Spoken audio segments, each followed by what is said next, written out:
I was assigned to witness the funeral procession of an ancestor whose burial rites were presided over by Anubis and Akhenaten. My coronation was to take place inside of a palace about 1.5 miles from the Nile River. I would officially obtain the throne of Lower and Upper Egypt before nightfall. The prophecy of my reign was consecrated in stone and placed inside of a sacred temple. I was told that I would command armies on land and in the seas, court allies to the west and the east, as no fool would dare to denounce my divine birthright. Spiritual leaders sought wisdom from the celestial bodies and guidance from the galaxies. Libations were poured out in reverence to the occasion. People from all over gathered to celebrate and give thanks to the god Ra.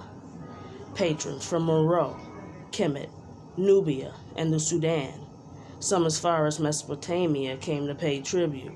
The weight of the moment grew heavy in the air. The ancestor was placed inside of a silk-lined sarcophagus, adorned in black, gold, and ivory.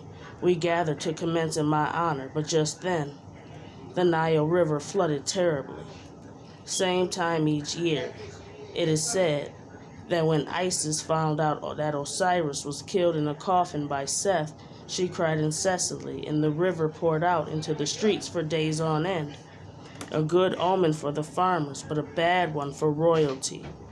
The anointed ones laid wreaths and lit frankincense. A portentous cloud loomed ahead, then all of a sudden madness struck the masses while various animals dropped dead in the street. Livestock drowned in the waters and disease spread all around. Locusts formed out of nowhere to obscure the view of the sky. Hell-raising gazelles knocked people down. Just then, a man with a disc-like crown over his head emerged from the sand while the earth was swirling around him. The sun god Ra illuminated all darkness. He said, "It is revealed to me in a prophecy some time ago that you by design are an impostor and shall never be Pharaoh." My heart sank. Then we were teleported to a dimension within the same realm on the land that we were standing on. I was wandering in a desert in a real-life daydream. A jackal, a cat, and a hawk appeared. Tutmos, Sekhmet, Nefertiti, and Horus stepped forward from the heat waves in the sand.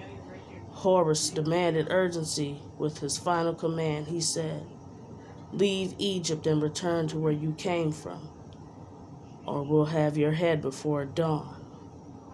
I jolted back to reality. My adornments turned into threadbare rags. The guards in armor didn't notice or seem to care. That's when I knew I was on my own. I bolted forward. A word from an elder brought snakes in a deluge. A monsoon started and nearly broke through the temple. I had to exit as I was enemy number one. All of a sudden, made my way past some statues and ended up outside. I was able to get to relative safely. I caught a ride with a man and his family carrying a buggy of fruit. We got past the waters before I was betrayed. I didn't know how fast or how far we went, but a guard with an arm-length blade cut the family down.